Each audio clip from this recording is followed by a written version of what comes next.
your face. Let your grace and your mercy come upon me, Lord. Oh Lord, I call upon your name. Let the rain of your mercy pour upon me, Lord. Oh Lord, oh I see be jẹ́ kí oore ọ̀fẹ́ àti àánú rẹ Olúwa kó bà lé mi lórí. Shall we pray? Ẹ jẹ́ kí a gba àdúrà.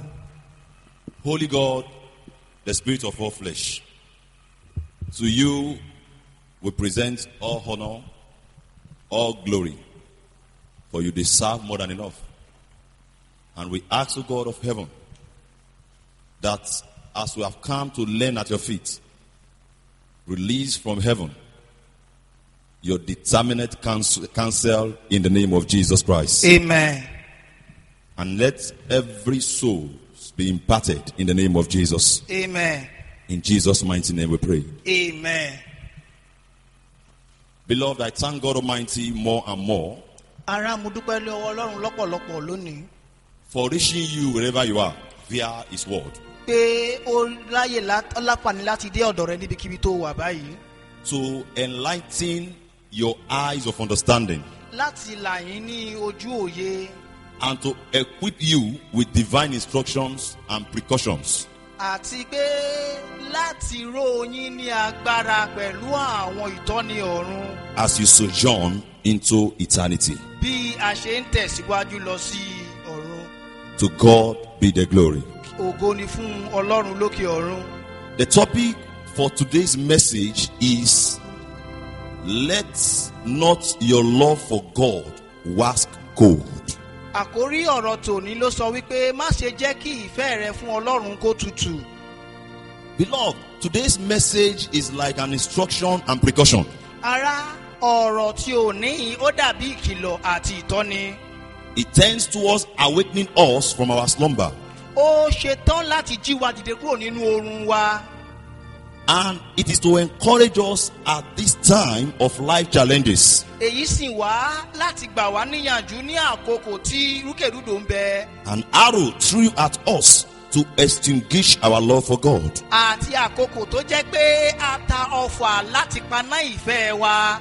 It is also to equip us and to awake our consciousness towards our love for God. Àti wípé eléyìí wá lákòókò yìí láti sọ wá jí láti jẹ́ kí ìfẹ́ wa fún Ọlọ́run kó gbóná sí i. Towards our love for God that is waxing cold or that is almost waxing cold. Sí ìfẹ́ wa sí Ọlọ́run tó ti ń tutù tàbí ó sì fẹ́ máa tutù. Is an instruction to awaken our consciousness Èyí jẹ́ ọ̀rọ̀ ìkìlọ̀ tó wá láti sọ wá jí. so that our consciousness can be awakened Kí òye wa kó bá lè sọ jí. to checkmate if our love for God is waxing cold or is almost waxing cold. Láti ṣe àyẹ̀wò bóyá ìfẹ́ wa fún Ọlọ́run ti tutù tàbí tó ti ń tutù. I am addressing people of God. Èmi bá àwọn ìjọ ènìyàn Ọlọ́run sọ̀rọ̀ báyìí. I've been sent to address the people of God hearing me now. A sì ti rán mi láti bá àwọn ènìyàn sọ̀rọ̀ tó ń gbọ́ mi. Brethren, it is required of us as Christians and believers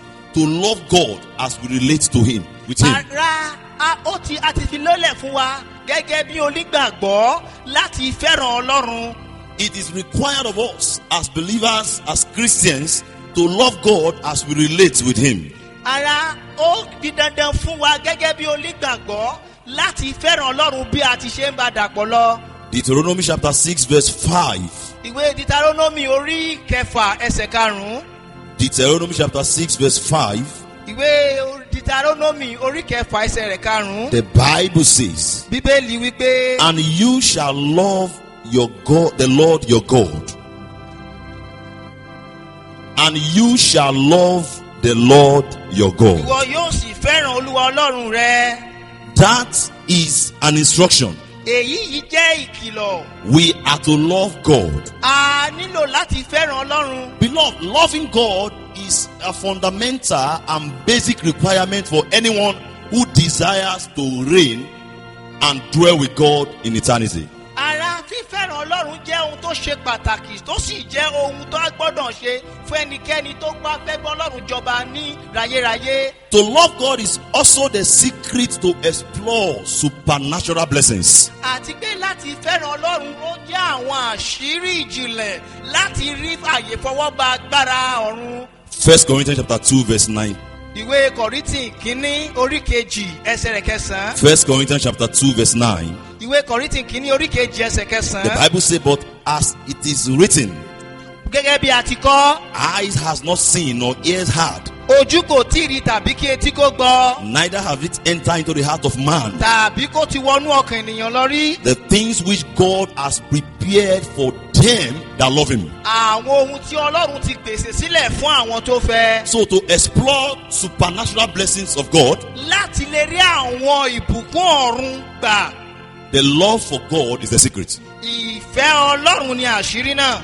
Beloved, ara to make this love of man for God wax cold láti jẹ́ kí ìfẹ́ ènìyàn fún ọlọ́run kó tutù. is one of the satanic strategy at this end time. ó jẹ́ ìkan lára àwọn ọgbọ́n àrékèrèké sátánì ní ìkẹyìn ọjọ́ yìí. The devil has strategically planned to make the love of God in the heart of man wax cold. sátánì ti farabalẹ̀ láti ṣe ọ̀nà àrékèrèké láti jẹ́ kí ìfẹ́ àwọn ènìyàn fún ọlọ́run láti tutù. You remember what Jesus said in the book of Matthew chapter 24 verse 12. àkíyèsí ohun tí ọlọ́run kọ nínú ìwé Mátíù orí rẹ̀ 24 ẹsẹ̀ rẹ̀ Jesus kejìlá. said, and iniquity shall abound, bíbélì wípé ìfẹ́ gbé ọ̀pọ̀lọpọ̀ ẹ̀ṣẹ̀ yóò di and the púpọ̀. love of many shall wax cold. àti pé ìfẹ́ ọ̀pọ̀lọpọ̀ yóò sì di It tútù. was a prophecy by Jesus Christ our Lord irú àsọtẹ́lẹ̀ rèé látẹnu Jésù Kristi Olúwa wa. in relation to what the devil has planned to do. sí ohun tí sátánì ti pinnu láti ṣe. If there is anything the devil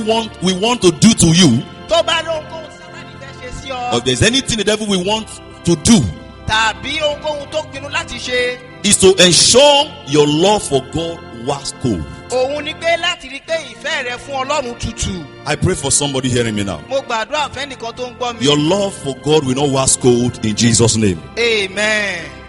If there's anything the devil wants to do for you, tábàárọ̀ ohunkóhun sátánì fẹ́ ṣe fún ọ. with all that is happening now, sí gbogbo ohun tó ti ń ṣẹlẹ̀ báyìí. is to make your love for God wax cold. òun ni láti mú ìfẹ́ rẹ fún Ọlọ́run láti tutù. We therefore need to be careful of his gimmicks. nítorí ìdí èyí a nílò láti máa kíyèsára nípa àwọn ọ̀nà rẹ̀. We therefore need to be careful of his antics. nítorí ìdí ẹnu láti máa kíyèsára nítorí àwọn ohun tó ń gbé ṣe. His antics that are capable of extinguishing our love for God. àwọn ìṣe àti ọ̀nà àrékèrèké rẹ̀ tó nípa láti paná ìfẹ́ wa. As a matter of fact, gẹ́gẹ́ bí a ti mọ̀. beloved, let us consider the following antics of the devil ẹ jẹ́ ká kíyèsí àwọn àrékèrèké sátánì wọ̀nyí. towards man to make the love of man wax cold against sí God. ènìyàn láti jẹ́ kí ìfẹ́ ènìyàn kó lè tutù. We must be mindful of these antics of the devil that tends towards making your love for God wax cold. a gbọ́dọ̀ máa kíyèsí àwọn àrékèrèké sátánì wọ̀nyí tó fẹ́ láti paná ìfẹ́ wa sí Ọlọ́run. By the grace of God, we will be discussing 6 of satanic antics nítorí ọ̀fẹ́ Ọlọ́run a máa ṣàlàyé àwọn àrékèrèké sátánì 6 that are capable of making the love of man towards God wax cold. tó nípa láti paná ìfẹ́ ènìyàn sí Ọlọ́run. Number 1, àkọ́kọ́, lies and falsehood. irọ́ àti èké. Lies and falsehood. irọ́ àti èké. I will beseech every soul listening to me now màá rọ gbogbo ọkàn tó ń gbọ́ mi báyìí to listen carefully. láti tẹ́tí bẹ̀lẹ̀ jẹ́ gbọ́ mi. One of the antics of the devil to make your love for God wax cold is lies and falsehood. ara àrékèrèké sátánì kan tó nípa láti jẹ́ kí ìfẹ́ wa fún Ọlọ́run kó tutù When òun the ni irọ́ àti when the èké. devil wants to extinguish the love of God in the heart of man, ìgbàkigbà tí sátánì bá fẹ́ paná ìfẹ́ Ọlọ́run ní ọkàn ènìyàn. he comes in the form of lies and falsehood. yóò wá ní àwọ̀ irọ́ àti èké. Let's open our Bible to the book of Genesis chapter 3 verse 1 to 5. ẹ ká sí bíbélì wá sí ìwé Genesis orí 3 ẹsẹ̀ 1 títí 5. Genesis chapter 3 verse 1 to 5. ìwé Genesis orí 3 ẹsẹ̀ rẹ̀ 1 títí 5. The Bible made us to understand bíbélì jẹ́ kí a mọ̀ wípé that the devil came to the woman called Eve pé sátani tọ̀ arábìnrin tá ń pè ní éfà wá. and he asked her that, is it true that the Lord said that you should not eat of the fruit of the tree in this garden? ó sì wí pé ṣé lóòótọ́ ló lọ́ sọ fún yín pé kẹ́ má sì jẹ nínú ọgbà èso The ọgbà woman yìí. replied and said, no. arábìnrin sì dáhùn ní pé rárá o, olúwa ò We sọ are bẹ́ẹ̀. to eat of all the fruits in the tree in this garden. ó ní lóòótọ́ a ní fún aláṣẹ láti gbogbo èso tó bẹ nínú ọgbà But yìí. of the fruit of the tree but of the fruit of the trees of the garden, of in the midst of the garden, God has said, you shall not eat, neither shall you touch it, lest you die. ṣùgbọ́n ọlọ́run ti pa wá láṣẹ wípé a ò gbọ́dọ̀ jẹ́lé tó wà láàrin ọgbà yìí pé tá a bá fọwọ́ kàn pé kíkú ni a ó kú. The devil realized from there that these people really love God. láti oríta yìí sátani kíyèsí pé àwọn èèyàn wọ̀nyí fẹ́ràn ọlọ́run. And he noticed that if I'm to deal with them, I have to extinguish this love of God in their heart by presenting lies to them. sátani sì mọ̀ wí kó wá mọ̀ yẹ pé fún òun láti lè borí wọn nílò láti yànda irọ́ fún wọn kó wọn bá lè paná ìfẹ́ tó wà lọ́kàn wọn. Verse 4, ẹsẹ̀ the kẹrin Bible said, and the serpent said unto the woman, bíbélì wípé ejò náà sì wí fún obìnrin náà pé you shall not die. ẹ̀yin kì yóò kú ikú kíkú kan. That is lie number 1. èyí ni irọ́ àkọ́kọ́. Verse 5, ẹsẹ̀ karùn-ún. he said, for God do know that in the day you eat thereof, nítorí pé ọlọ́run mọ̀ wípé ní ọjọ́ kí ọjọ́ tí ẹ̀yin bá jẹ nínú rẹ̀. then your eyes shall be opened and you shall be as gods, knowing good and evil. ní ọjọ́ náà ni ojú yín yóò là ẹ̀yin yóò sì dàbí ọlọ́run ẹ ó sì mọ rere àti búburú. When the devil told the woman this, nígbà tí wọ́n sọ lẹ́yìn fún obìnrin yìí the woman switched camp from the camp of God to the camp of the devil. lójijì ni ẹ̀mí obìnrin náà sì sáré tètè láti ìjọba ọ̀run wá sí Immediately àjọpọ̀ the rẹ̀. lies and falsehood entered her. kété tí irọ́ àti èké yìí wọnú rẹ̀. She now began to think that means God was deceiving us, Abi. ó wá bẹ̀ sínú pé là ó yẹ wípé ọlọ́run wá ń tàn wá jẹnu o. That means God didn't want us to be like him, Abi. ọlọ́run fẹ́ ká dàbí òun. We will be like him by force.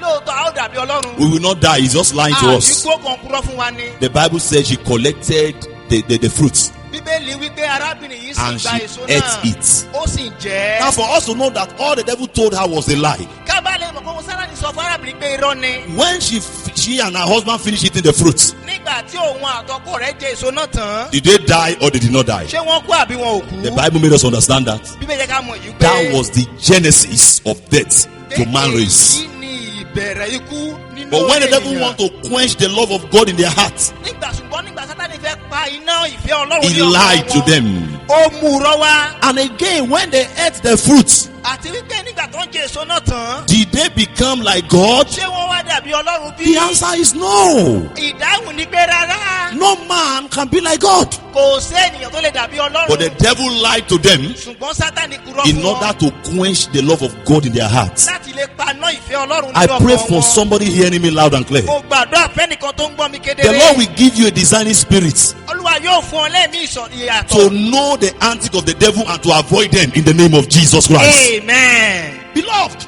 ara it is very important that you understand this. ó ṣe pàtàkì pé kí o mọ eléyìí. Even the love among brethren. pàtàkì jùlọ ìfẹ́ láàrin ara. When the devil is set to destroy that love, nígbà sátani bá ṣetán láti paná ìfẹ́ yìí. one of the weapons the devil uses is lies and falsehood. ara àwọn ohun ìjà kan tí sátani máa ń lò òun ni irọ́ àti We must be èké. careful a gbọ́dọ̀ kíyèsára. not to allow lies and falsehood of the devil to quench our love for God. láti má ṣe jẹ́ kí irọ́ àti èké sátani kó paná ìfẹ́ wa fún ọlọ́run. I might not have time to go further than this, mo lè má láǹfààní láti lọ jinlẹ̀ nínú èyí. but be mindful of lies and falsehood. ṣùgbọ́n kíyèsí ara kó o sì kíyèsí irọ́ àti èké sátani. They are satanic antics to instigate the love of God in your heart. torí pé ó jẹ́ ara àrékérekè sátani láti paná ìfẹ́ ènìyàn sí ọlọ́run. Praise the Lord. hallelujah. Number 2 èkejì is love of money. èyí ni ìfẹ́ owó. Love of money. ìfẹ́ owó. 1 Timothy chapter 6 verse 10. tìmọ́tíù kẹfà ẹsẹ̀ rẹ̀ kọkànlá. 1 Timothy chapter 6 verse 10. tìmọ́tíù kínní orí kẹfà ẹsẹ̀ kẹwàá. The Bible told us, bíbélì sọ fún wa wípé for the love of money torí ìfẹ́ owó is the root of all evil, òun ní gbogbo ibi. which while some coveted after, èyí tí àwọn kan ṣojú kòkòrò rẹ̀. they have erred from faith tó sì ti yẹ̀bá kúrò nínú ìgbàgbọ́. and pierced themselves through with many tó sorrows. sì kọ́ra wọn lọ́kàn nígbẹ́ni pẹ̀lú ọkọ̀. So the love of money ìfẹ́ owó is to covet after money. òun ni láti lépa owó. As good as money may be, bí owó ṣe dára tó. it's also a weapon in the hand of the devil ó jẹ́ ohun ìjà lọ́wọ́ to sátani. quench the love of God in the heart of man. láti lè paná ìfẹ́ ènìyàn fún ọlọ́run. Beloved, you must be very careful. ara gbọ́dọ̀ kíyèsí When you ara. covet after money, tá a bá sojú kòkòrò sí owó. your love for God will be extinguished. ìfẹ́ wa fún ọlọ́run yóò paná. Really, God created all things for us to enjoy. ọlọ́run ṣẹ̀dá ohun gbogbo fún wa láti gbádùn rẹ̀. In verse 17 of that first Timothy chapter 6, ní ìwé Timothy kìíní orí kẹfà ẹsẹ̀ kẹtàdínlógún. the Lord said, ọlọ́run wípé charge them that are rich in this world, àwọn tí ọlọ́rọ̀ ní ayé yìí.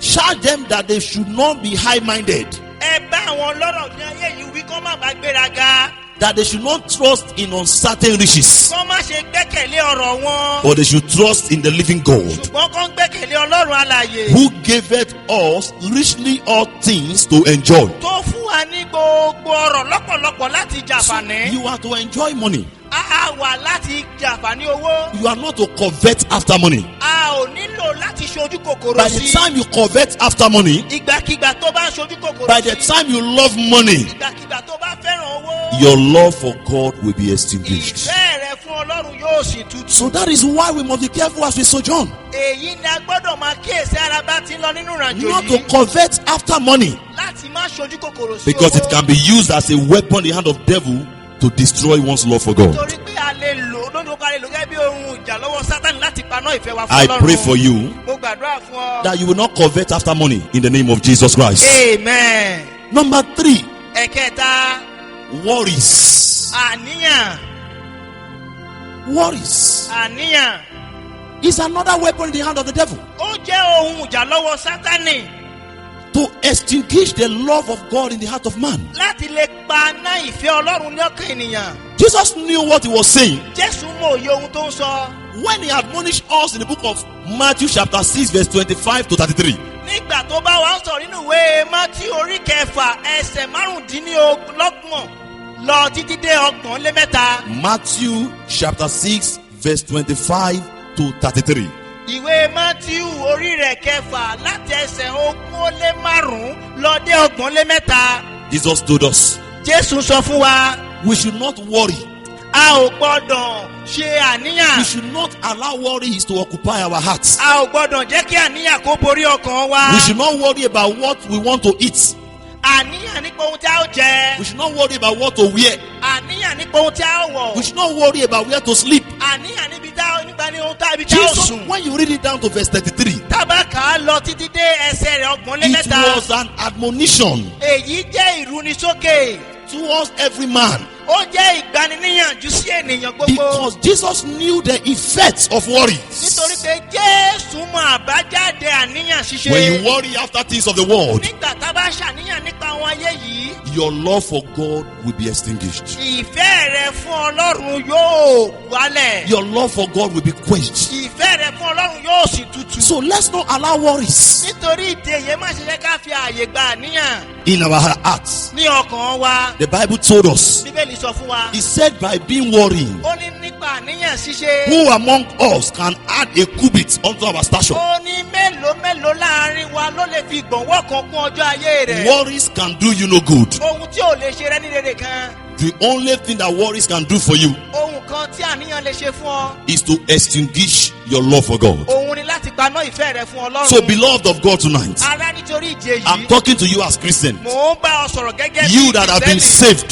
ìwọ tí a ti gbàlà. no matter your condition today, kò sí orú ìṣòro tó lè ní. either you are getting palliative from government or not, bóyá òun rí àǹfààní gbà lọ́wọ́ ìjọba àbí ò rí. either your condition is palatable or not, bóyá ipò tó wà dára àbí ò dára tó. either since morning you have not eaten, bóyá látàárọ̀ tí àbó tí the Lord jẹun. said I should tell you that do not worry. ọlọ́run ní kí n sọ fún ọ pé kó má ṣe ṣàníyàn. Take no thought about those things. má ṣe ru mọ́kàn ro gbogbo àwọn kan yẹn mọ́. He told us that ó sọ fún wa. we should behold the fowls of the air.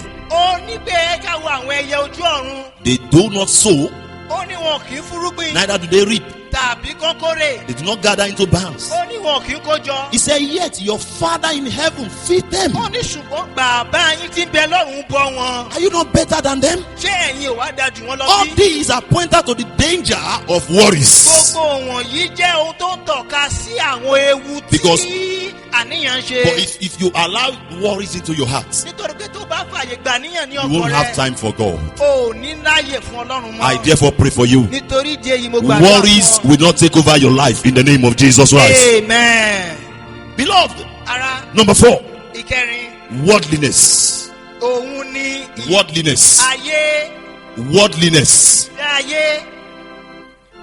When I say worldliness, nígbà sọ pé ìfẹ́ ayé I'm not talking about your environment. mi ò sọ nípa àgbègbè wa. I'm not talking about where you live. mi ò sọ nípa ibi tó ń gbé. But I'm talking about the world system. mo ń sọ nípa ohun tí ayé ń I'm ṣe. talking about satanic arrangement and satanic settings. mo ń sọ nípa àwọn àgbékalẹ̀ àti àwọn ìṣe sátánì. Yes, what the devil has established or arranged for your downfall and for your failure. èyí lohun tí sátánì ti gbé kalẹ̀ fún ìṣubú rẹ. They may appear beautiful, they may appear indispensable for you.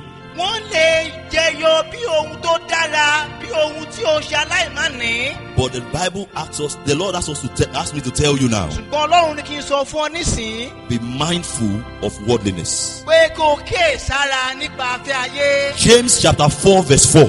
ìwé jákọ́bù orí kẹrin The Bible told us, bíbélì sọ fún wa. if any man loves bí worldliness, ẹnikẹ́ni bá fẹ́ràn ayé jíjẹ the love of God can never be in him. ìfẹ́ bàbá ò lè sí nínú rẹ̀. Why will it be so?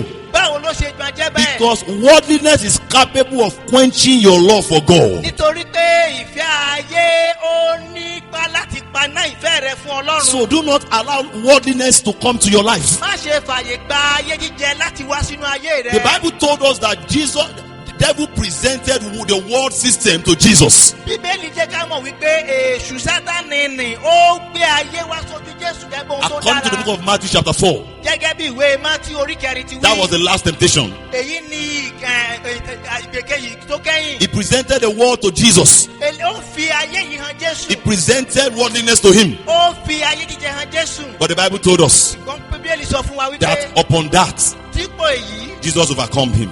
jésù ń borí àdánwò You will náà. also overcome in the name of Jesus Christ. amen. First John chapter 2 verse 15.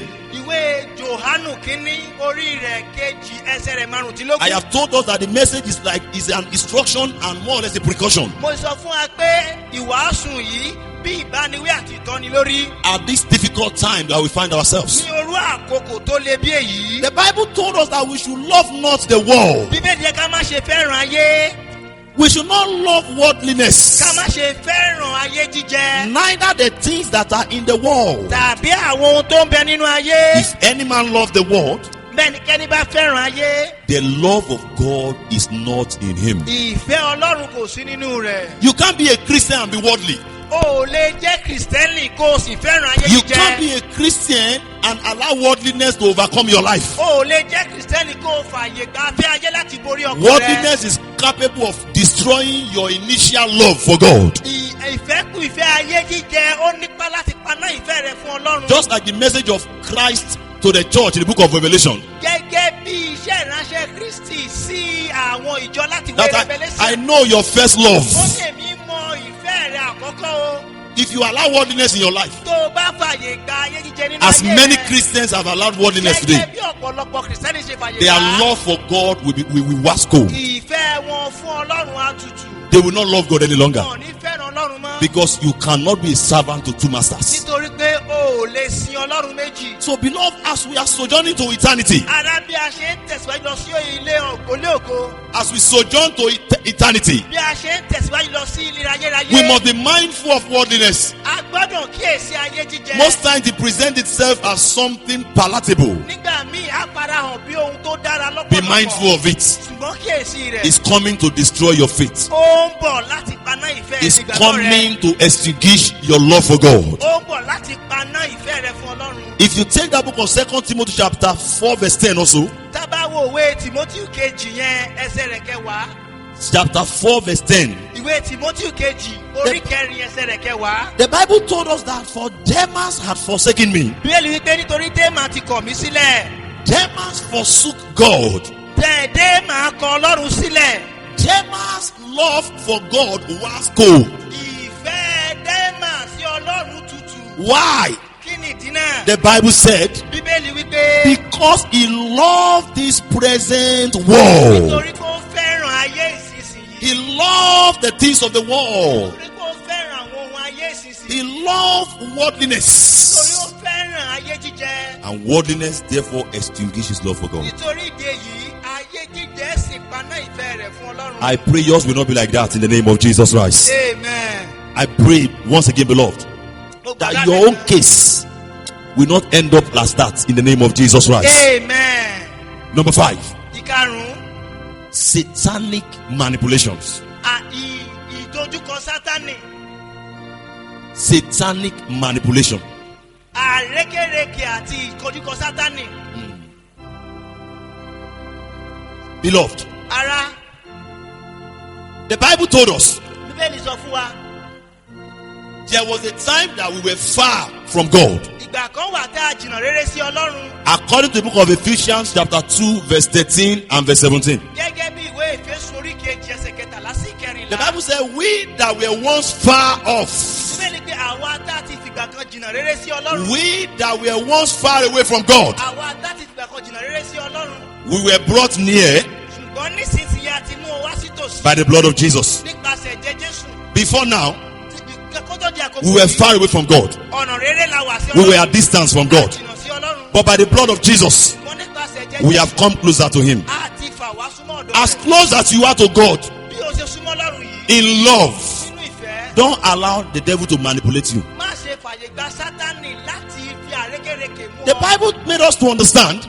Bíbélì jẹ́ ká mọ̀ wípé Beloved, hear me and hear me well. ara gbọ́ mi dáadáa o. Judas Iscariot. Júdásì Ìkárọ́tù. I have said this and I'm saying it again. Mo ti wé èyí mo sì tún máa tún. He was discipled by Jesus Christ Himself. Jésù gangan ló tọ́. He heard directly from the mouth of Jesus. Ó gbọ́ kétékété láti ẹnu Jésù. But something happened. Ṣùgbọ́n ohun kan ṣẹlẹ̀. He was manipulated. Ṣùgbọ́n Sátánì fi àrékérekè mú. The devil manipulated his life. Sátánì ṣe fi àrékérekè A mú. man can be in church Èèyàn lè wà nínú ìjọ Ọlọ́run. and be manipulated Kí Sátánì sì fi àrékérekè mú. not to love God. Láti má fẹ́ràn Ọlọ́run. He can be manipulated A lè pa á lọ́kàndà. not to do the will of God. Láti má ṣe ìfẹ́ Ọlọ́run. I pray for you this day. Mo gbàdúrà fún ọ. The devil will not manipulate your life in the name of Jesus Christ. Amen. As I was studying the message this afternoon, Bí mo ṣe ń gbé àkọ̀rọ̀ yìí wò lọ́sàn yìí, beloved, ará, I saw in the book of Luke chapter 22, mo rí ìwé ìrètí Lúùkù orí rẹ̀ ó. Verse 3. Ẹsẹ̀ kẹta, the Bible says, Bíbélì wípé and Satan entered into Judas. Sátánì sì kó wọnú Júdásì. In another version, the Bible says, after they have taken the Last Supper, Ní ẹ̀dá Bíbélì mi, nígbà tó ń jẹ oúnjẹ alẹ́ Olúwa tán, the Bible says, and the devil entered into him. Bíbélì wípé Sátánì sì wọnú. How did he enter into him?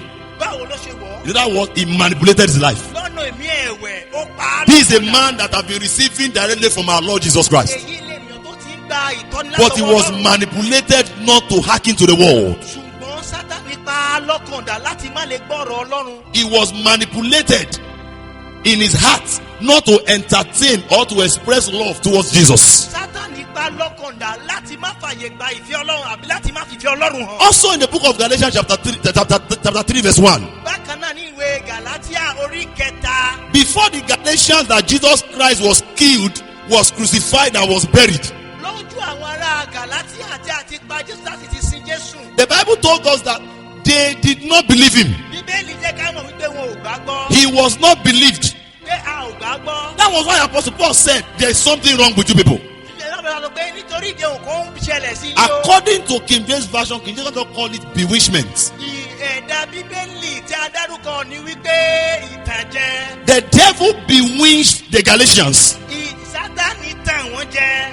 for them not to believe the death of Jesus ó Christ. sàsí wọn kó má bàa lè gbà These are people that Jesus Christ died in their presence. wọ̀nyí ni àwọn tó ẹgbẹ́ Jésù ń kú lójú And he wọn. resurrected and they saw and they had it. ó sì jí dìde lójú wọn wọ́n sì rí. But they were manipulated not to believe that. ṣùgbọ́n Sátánì sàsí ọkàn wọn. Beloved, the devil is moving around you ara Sátánì rìn kiri. At this time. ẹ̀rẹ̀ lákòókò yìí to manipulate you. láti pa ọ́ lọ́kàn dà. But I pray for you. ṣùgbọ́n mo gbàdúrà. The devil will fail over your life in the name of Jesus Christ. Amen. He might come to you and say, ó lè wá sọ́dọ̀ kó sọ fún ọ wípé if God really loves you, bí Ọlọ́run bá tiẹ̀ fẹ́ràn rẹ. why is it that he afflicts everybody, the whole world, with COVID-19? kí ló tó lọ́ fi àìsàn burúkú ìbágùnbá yé jà. If God really loves us, bọ́lọ̀ bá ti di fẹ́ràn wa. why did he allow the government to stop us from worshiping him? kí ló kí àwọn ìjọba fi dá wa lẹ́kùn láti máa sìn. Do not listen to the devil. má ṣe tẹ́tí gbọ́ Sátánì. That is satanic manipulation. èyí jẹ́ àrékèrèké Sátánì. He has come to manipulate your life. ó ti wá láti pa ọ́ lọ́kàn He dà. has come to distance you from God. ó ti wá láti lé ọ jìnnà rere sí Ọlọ́run. Beloved, ara we must be careful of any genuine or silly excuses. a gbọ́dọ̀ kíyèsí ara nípasẹ̀ àwọn àwáwí àti àwíjàre. The devil might come to you at times in form of good excuses. nígbà míì Sátánì lè tọ̀ ọ́ wá pẹ̀lú àwọn àwáwí tó nítumọ̀. Excuses that will keep you away from the presence of God. àwọn àwáwí tó máa mú ọ Sátánì àtẹ̀gbájú Ọlọ́run. Whenever you have either genuine reason or silly reasons to be off the presence of God,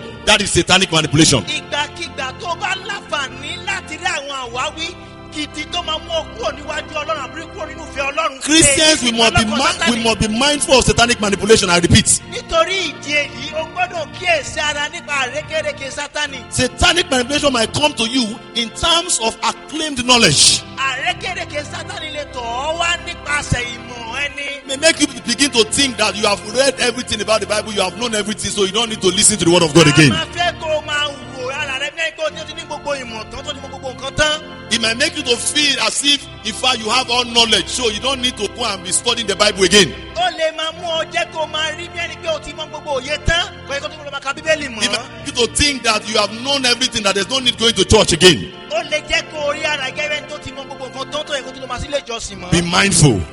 kíyèsí ara. He wants to extinguish your love for ó God. fẹ́ paná ìfẹ́ rẹ fún Ọlọ́run. The manipulation of the devil might come at times ìgbà míì ó lè wá in times of weariness in the place of prayer.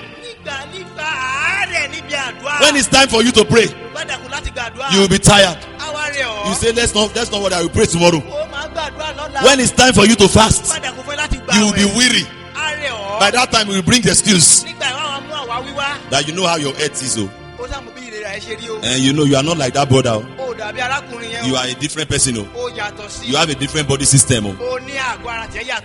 The Holy Spirit cannot tell you that. ẹ̀mí mímọ́ ò lè sọ èyí Be fún ọ. mindful of satanic manipulation. kíyèsí ara nípa sàrékèrèké The devil might want to manipulate you by thinking that you are too busy, by making you think that you are too busy to study the word of God. Sátánì lè máa fi àrékèrèké mú ọ nípa kí mú ọ kíyèsí pé o láyé àǹfààní láti ka ọ̀rọ̀ It might Ọlọ́run. make you think you are too busy to pray at times. ó lè máa jẹ́ kó dẹ́ gẹ́gẹ́ bẹ́ẹ̀ pé o lákòókò láti gbàdúrà. Even at this time of COVID-19 everywhere, àpáàpáà ní irú àkókò tó jẹ́ pé àìsàn jàkálàrùn yìí the wà ní devil may gbogbo. make you to think that you don't even need to pray.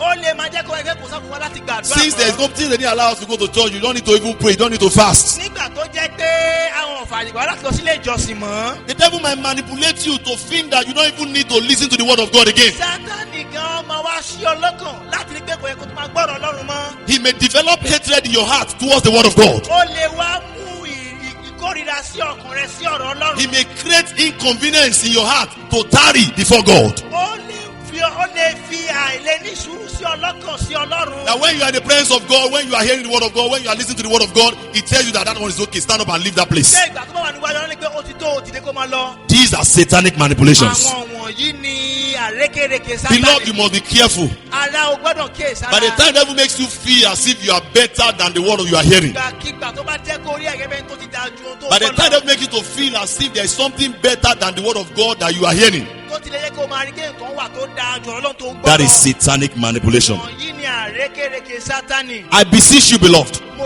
rọ̀ ọ́ ara be careful.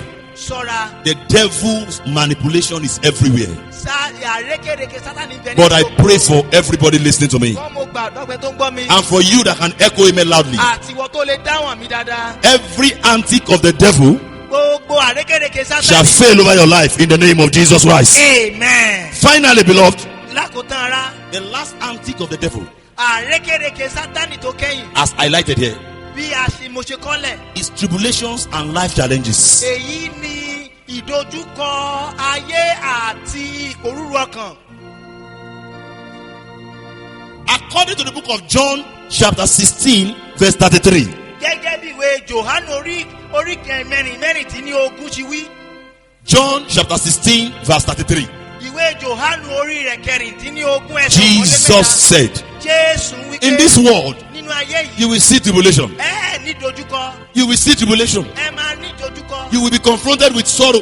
Ọ̀pọ̀lọpọ̀ dojúkọ lẹ You will máa be ní. confronted with troubles. Ọ̀pọ̀lọpọ̀ ìpòrúru ọkàn lẹ máa ní. But be of good cheer. Gan ẹ tújú ká o. I have overcome the world. Ó ti ṣẹ́gun ayé. We are in a time of trouble. A wà lákòókò ìdààmú We are in a ọkàn. time of tribulation. A wà lákòókò ìjìyà. Beloved, these are satanic antics. Ara àwọn àrékèrèké Sátánì rèé. Don't be troubled. Ẹ má jẹ́ kí eléyìí dà wá It láàmú. has come to quench your love for Ó God. ti wá láti paná ìfẹ́ wa fún It Ọlọ́run. has come to make you weary in your relationship with God. Láti mú wa ṣàárẹ̀ sí ìfẹ́ wa sí Ọlọ́run. Apostle Paul understood this. Àpọ́sítélì Paul lóye He yìí. therefore said in the book of Romans chapter 8 verse 35. Ó sì kéde nínú ìwé ìrere Róòmù orí He rẹ̀ said, kẹjọ. who or what can separate me from the love of God? Pé kí ni tàbí ta ni yóò yà mí kúrò nínú ìfẹ́ Kristi? Is it the rumor of COVID-19? Àṣé àṣẹ́gbọ̀n ẹ̀rẹ́kẹ̀rúdò àjàkálà Is it tribulation?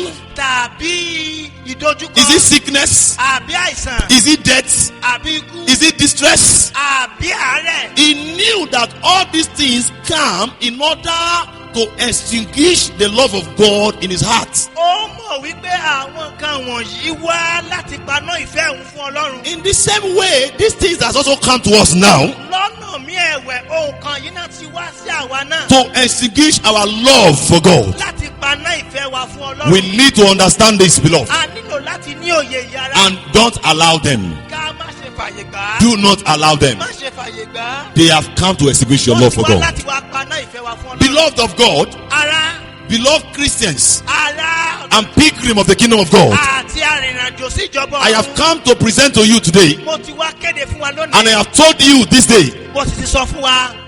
what the devil has put in place in order to extinguish your love for God. Ohun tí Sátánì ti fi sípò láti paná ìfẹ́ wa It's fún not Ọlọ́run. enough for you to hear them. Kò tó fún wa láti gbọ́ wọn nìkan. It's not enough for you to know them. Kò tó fún wa láti mọ̀ wọ́n nìkan. But you need to avoid them. Ṣùgbọ́n a gbọ́dọ̀ yẹra fún wọn. You need to avoid them all. A gbọ́dọ̀ yẹra fún gbogbo wọn. Because they tend to quench your love for God. Nítorí pé ìpinnu wọn ni láti paná ìfẹ́ rẹ̀ fún Your Ọlọ́run. love for God is their target. Ìfẹ́ rẹ̀ fún Ọlọ́run ni àfojúsùn wọn. Because it's your secret Nítorí òun ni àṣírí rẹ̀. to exploit supernatural blessings. Láti lè rí àwọn ìbùkún ọ̀run gbà. Your love for God Ìfẹ́ rẹ̀ fún Ọlọ́run. is it Òun ni ohun ìní rẹ̀ in the kingdom of God. ní ìjọba ọ̀run. Your love for Him Ìfẹ́ rẹ̀ fún is the greatest. òun ló ga jù. So do not allow the devil to extinguish your love. Má ṣe fàyè gba Sátánì láti paná ìfẹ́ rẹ̀. Don't let your love for God to wax cold. Má ṣe jẹ́ kí ìfẹ́ rẹ̀ fún Ọlọ́run kó tutù. He loves you. Jésù fẹ́ràn rẹ̀. Reciprocate the love. Jọ̀ọ́ dá ìfẹ́ yìí padà sí. Avoid all that the devil might have planned. Gbogbo ohun Sátánì bá ti lè pinnu rẹ̀ pátá. I pray for you. Mo gbàdúrà fún ọ. May the sufficient grace of God immunize you against all the arrows and antics of the devil in the name of Jesus Christ. Amen. I want us to take this hymn. Fẹ́ ká kọ ìwé orin yìí. Let's sing this hymn before we pray. Mo fẹ́ ká kọ ìwé orin yìí kí a tó gba àdúrà. Wherever we are, let us take this hymn. Ibikíbi tá a bá wà, ẹ jẹ́ ká kọ ìwé orin yìí. If you know the English or the Yoruba, you sing it along. Bóyá ti èdè Gẹ̀ẹ́sì la mọ̀ àbí ti Yorùbá ká kọ. My faith looks up to thee. Ìgbàgbọ́ mi wò ọ́. Eh-eh. The Lamb Ìwọ of Calvary. ọ̀dọ́ àgùntàn. So we need to sing that song now. A nílò láti kọrin náà báyìí. Stanza 1 and stanza 2. Àkọ́kọ́ nínú rẹ̀ àti èkejì. Beloved in the Lord, Let us have that. Thank you. Ìgbàgbọ́ mi wọ̀, ìwọ ọ̀dọ́-àgùntàn,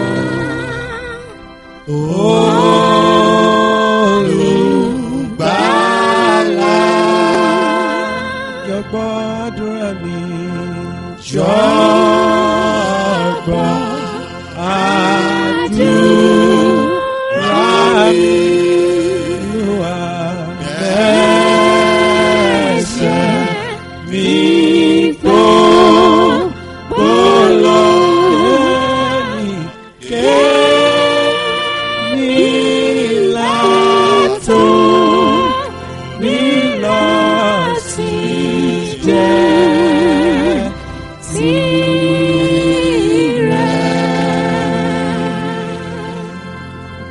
kí oore ọ̀fẹ́ rẹ̀ kí oore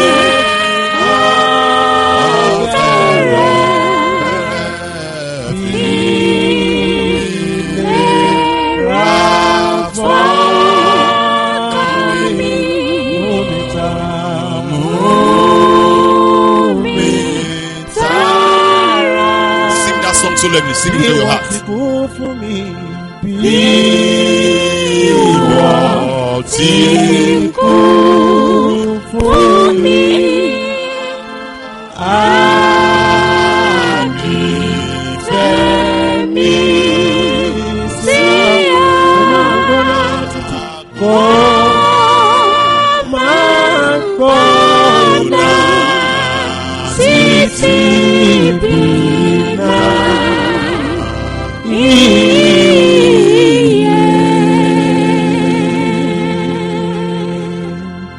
Beloved, I want us to pray. ọlá ara mo fẹ́ kí a gba You want to àdúrà. pray this single prayer. a gba àdúrà yìí. Say, my Heavenly Father, kí ọlọ́run mi please ignite your love in me now, jọ̀ọ́ ru ìgbàgbọ́ ru ìfẹ́ rẹ sókè nínú mi. now and all the time, nísinsìnyí àti títí láéláé. so that I will keep loving you more and more. túbọ̀ máa fẹ́ràn rẹ sí i. Oh Lord, oh Heavenly Father, bàbá mi ọ̀run. ignite your love in me now dáná ìfẹ́ rẹ sí ọkàn and mi. always, àti gbogbo so that I will keep loving you more and máa more. fẹ́ràn rẹ sí títí láéláé. Protect me against all these antics of the devil. dáàbò bò mí lọ́wọ́ gbogbo àwọn àrékérekè sátánì wọ̀nyí. Prayer in the name of Jesus Christ. àdúrà lórúkọ My Jésù. beloved, pray. Just pray, pray, pray. Oh Lord, I have come to you. I pray, I need your help. Lord, help me. Ignite your love in me. You have drawn me nearer to you by the blood of Jesus. I that was far away from you before, but you have drawn me nearer to you by the death and the burial and resurrection of Jesus Christ. Oh Lord of heaven, I pray, ignite your love in me, so that I can love you more and more in the name of Jesus. Give me the designing spirit, oh Lord. Oh Lord, to design and to know all satanic antics. Oh, all satanic manipulations that tends to quench your love in my heart. Oh Lord, do not allow them. Protect me against every manipulation of the devil in the name of Jesus. Whatsoever that is a weapon in the hand of devil to extinguish your love in the heart of man, I pray they will not prevail over my life in the name of Jesus. Oh Lord, ignite your love in me now and always, so that I will keep loving you all the days of my life. Thank you, Father. In Jesus' mighty name, we have prayed. Amen. Bí ìwọ ti kú fún mi, a kì í fẹ́ mi sí ọ kó máa gbóná títí bí iná ìyè. Bí wọ́n ti kú fún mi, Jésù. Bí wọ́n ti kú fún mi, a kì í fẹ́ mi sí ọ.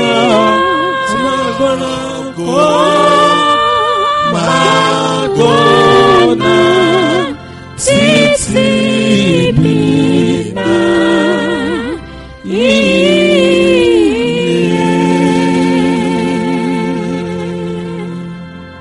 Oh Lord, our God, Bàbá wa ọ̀run, we have thanked you A dúpẹ́ We have lọ́wọ́ given you all rẹ. the glory.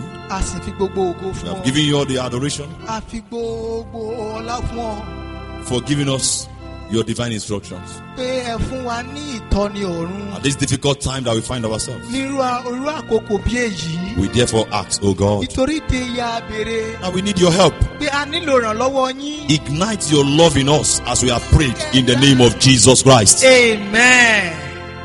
Help us to love you more and more all the days of our lives in the name of Jesus Christ. Amen. And we pray, O God of heaven, that your divine security will secure us against every arrow of the devil that he has shot out to quench our love for you in the name of Jesus Christ. Amen. We ask that the blood of Jesus will continue to flow over our lives, Amen. and whatsoever the devil has done to our lives in order to make our love for you to wax cold, we pray, O God of heaven, that they shall not prevail again in the name of Jesus Christ. Amen. Thank you, Father, for your word this day. Thank you, Jesus.